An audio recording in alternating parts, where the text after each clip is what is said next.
Merhaba arkadaşlar, yepyeni haberlerle karşınızdayız. Seda Sayan'dan yürek burkan itiraf. Kardeşimi bakım evine yerleştirme zorunda kaldım. Ünlü sanatçı Seda Sayan yakın zamanda yaşadığı zorlu aile içi süreci samimi bir şekilde paylaştı.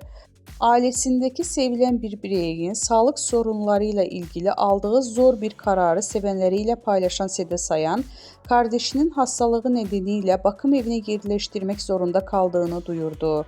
Bu açıklama onu sevenleri ve sosyal medya takipçileri tarafından büyük bir üzüntüyle karşılandı. Seda Sayan uzun süredir kardeşinin hastalığıyla mücadele eden kardeşinin giderek bağımsızlığını kaybettiğini ve yaşadığı zorlukları her geçen gün daha arttığını belirtti.